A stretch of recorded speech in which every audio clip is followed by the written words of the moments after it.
ஆன்மீக தகவல் டிவி என்றும் சப்ஸ்கிரைப் பண்ணுங்க, லைக் பண்ணுங்க, கமெண்ட் பண்ணுங்க.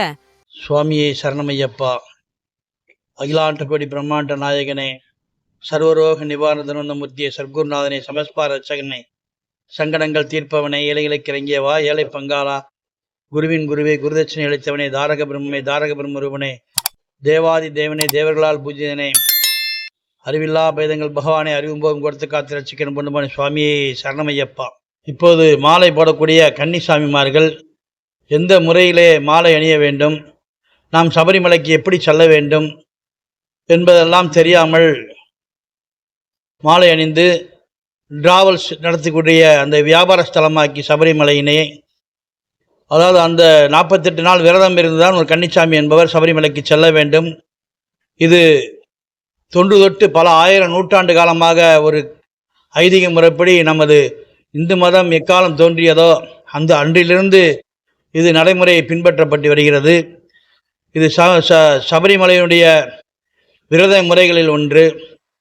48 நாள் ஒரு மண்டல விரதம் இருந்து பெரிய பாதையில் செல்லக்கூடியவர்கள்தான், அதுவும் அந்த 18 வருடம் முடிந்தவர்கள்தான் குருசாமி ஆக முடியும். தற்போதுள்ள கால சந்தர்ப்பத்தில் 4 பேர் சேர்ந்து 4 வருடம் மாலைக்கு போயிட்டு குருசாமி என்று அவர்களையே பறைசாட்டி கொண்டு அந்த வழிபாட்டு முறைகளை சீர்குலைக்கின்ற வகையில் செயல்பட்டு கொண்டிருக்கிறார்கள். அதெல்லாம் சற்று மாறணும். ரெண்டாவது, கன்னிசாமின்றவங்க கண்டிப்பாக கன்னி பூஜைன்ற ஒன்று வைக்கிறாங்க. அது எதுக்காக வைக்கிறாங்கன்னு கேட்டிங்கன்னா, இந்த பூஜை புனஸ்காரங்கள் நம்ம எப்படி செய்கிறது, இந்த சாமிக்கு தீபம் எப்படி பொருத்துறது, விளக்கு எந்த திசையில் வைக்கிறது, அப்புறம் நம்ம டெய்லி இதை நம்ம வாழ்க்கையில் காலையில் எழுந்திரிச்சோன்னா வீட்டில் விளக்கு பொருத்தணும், வைக்கணும், காலையில் குளிக்கணும். அந்த முறைக்கு தான் கன்னிசாமி ஒரு குருநாவுடைய அறிவுரைப்படி நடந்து கொண்டு செயல்படணும். அது மாதிரி கன்னி பூஜைன்னு வைக்கணும். கன்னி பூஜை வைக்கிறவங்க இப்போ நிறையா ஒவ்வொருத்தரும் ஒவ்வொரு மாதிரி வச்சுக்கிறாங்க. அது இப்படித்தான் வைக்கணும்னு ஒரு இது கிடையாது. ஒரு 4 சாமி 5 சாமி இப்போ பணம் வசதி வாய்ப்பு உள்ளவங்க நிறையா தனித்தனியாக வீட்டில் வைக்கிறாங்க. இப்போ வசதி இல்லாதவங்க என்ன சொல்லுவாங்க, ஒரு ஊரில் கிராமங்களில் உள்ள கோயில்களில் ஒரு 4 சாமி சேர்ந்தோ இல்லை ஒரு மண்டல பூஜை சமயங்களில் நம்மளால் முடிஞ்ச ஒரு தொகையை அங்கே கொடுத்து நடத்திக்கலாம். அது கட்டாயம் தான் கன்னி பூஜை நம்ம வீட்டுகளில் நடத்தணுன்ற ஒரு அவசியப்பாடுகள் கிடையாது. நம்ம டெய்லி நம்ம ஒரு 4 சாமிக்கு ஏதாவது கன்னி சாமியாக மாலை போடுறாங்க, ஒரு 4 பேருக்கு சாப்பாடு போடணும். நம்மளால் முடிஞ்சால் செஞ்சால் போதும். இதில் கடை வாங்கி நான் சபரிமலைக்கு போனேன், கடை வாங்கி கொடுத்தனால அவர் இதாகிட்டார் அப்படின்லாம் சொல்லக்கூடாது. ஆகையால் நம்ம இறை வழிபாடு, நம்மளுக்கு நம்ம இறை பக்தியோடு இருந்தோம்னா இறைவன் நம்ம கூட எப்பயும் துணையாக இருப்பார். ஆனால் நம்ம இறை வழிபாட்டில் நம்ம நல்லா தூய அன்போடு வளரணும். நம்ம எண்ணங்களை தூய்மை ஆயிக்கணும் கன்னிசாமிகள். அதுக்காக தான் கன்னிசாமியை ரொம்ப வணங்குறாங்க. எத்தனை பேர் பெரிய சாமிகள் இருந்தாலும் கன்னிசாமி நம்ம பெரியவங்க சொல்லப்படி வழிநடத்தி கேட்டுட்டு போய்கிட்டு இருக்கணும். நீங்கள் ஒவ்வொரு சாமியவே ஐயப்பன் இறைவனாகத்தான் வரவேற்கிறார் சபரிமலையிலேருந்து. இப்போ பார்த்தீங்கன்னா யார் யார் மாலை போட்டு போகிறாங்களோ அவங்கள பூராமே இறைவனாக வழிபடுறார், இறைவனாகத்தான் நினச்சிக்கிறார் இறைவன். அந்த மாதிரி கன்னிசாமிகள் பூஜை புனஸ்காரங்கள் எல்லா பூஜையிலும் கலந்துட்டு இவர் கூப்பிட்டாரு, இவர் கூப்பிடல பூஜைக்கு அப்படிலாம் சொல்லக்கூடாது. சரண கோஷம் எங்கே கேட்குதோ அங்கேருந்து நீங்களும் போய் சரணம் போடணும். அதுதான் நம்ம சபரிமலையினுடைய இந்த இது சபரிமலை ஐயப்பனுக்கு செய்ய வேண்டிய ஒரு மாபெரும் ஒரு கைங்கரியம். அதுதான் இவங்க சொந்தக்காரவங்க இவங்களோட சண்டை போட்டிருக்கோம், அவங்களோட சண்டை, அவங்க மாலை போட்டிருக்காங்க, அவங்ககிட்ட போகக்கூடாதுன்ற அப்படிலாம் இருக்கக்கூடாது. எந்த காரியம்னாலும் எவ்வளோ பெரிய ஆளுக்கு எவ்வளோ சண்டை இருந்தாலும் நம்ம அதெல்லாம் மறந்து ஒரு ஒற்றுமையாக இருக்கணும்னு கேட்டுக்கிறேன் சாமி. அவ்வளோதான். சாமி சரணமையப்பா. நாங்கள் ஜெயந்தபுரம் பகுதியில் பாரதியார் ரோடுன்னு ஒரு பகுதி இருக்குது மதுரை மாநகரில்.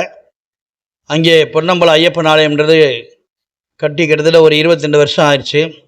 இங்கே டெய்லி, அதாவது மாதம் இல்லை, டெய்லி பூஜை நடந்துக்கிட்டு இருக்கு ஐயப்பனுக்கு. அதுபோக வருட மண்டல பூஜை நடக்குது. இது டெய்லி அபிஷேக ஆராதனை நடந்துக்கிட்டு இருக்கு. இந்த வருகின்ற 26/12/2026 அன்று கூட விழா மண்டல பூஜை விழா தொடங்கவிருக்கிறது. அது முதல் நாள் நிகழ்ச்சியாக இந்த ஹோம நிகழ்ச்சிகள், நட்சத்திர ஹோமம், தன்வந்திரி ஹோமம், பல ஹோமங்கள் நடக்குது. அதனை தொடர்ந்து மறுநாள் காலையில் லட்சார்ச்சனை நிகழ்ச்சி சனிக்கிழமை நடக்குது. அப்புறம் ஞாயிற்றுக்கிழமை சுவாமி தாய்மார்கள் தாள தீபம் ஏந்தி வர பொன்னம்பல ஐயப்ப சாமி உற்சவமூர்த்தி ஊர்வலமாக அலங்கரிக்கப்பட்ட தேரில் குருவாயூரிலிருந்து பஞ்சவாத்தியம் கொண்டு தாய்மார்கள் ஒரு 300-400 தாய்மார்கள் தாள தீபம் ஏந்தி ஐயப்பனை வழிநடத்தி கொண்டு வர்றாங்க. இந்த நிகழ்ச்சி நம்ம மதுரையில் நம்ம மட்டும்தான் நம்ம பொன்னம்பல ஐயப்பன் ஆலயத்திலேருந்து பண்ணுறோம். மாபெரும் அன்னதான நிகழ்ச்சி. இந்த அன்னதான நிகழ்ச்சி அனைவரும் கலந்து கொண்டு சிறப்பிக்க வேண்டுமாய் கேட்டுக்கிறோம்.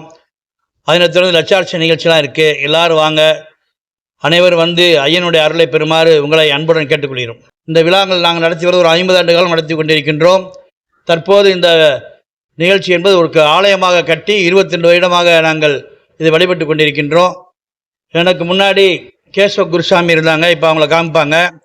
அவங்க கிட்டத்தட்ட 50-60 ஆண்டு காலம் அந்த 48 மைல் பாதையிலே, பெரிய பாதையிலே அனைவரும் வழிநடத்தி சென்று எங்களையெல்லாம் வழிகாட்டியாக திகழ்ந்தார்கள். அதற்கு பிறகு இந்த ஆலயத்தில் நாங்கள் பணியாற்றி சர்வீஸ் பண்ணிக்கிட்டு இருக்கோம். ஆகவே பொதுமக்களாகிய எல்லோரும் எங்களுக்கு ஒத்துழைப்பு கொடுக்குமாறு உங்களை அன்புடன் கேட்டுக்கொள்கிறோம். சரணமையப்பா, சுவாமியே சரணமையப்பா.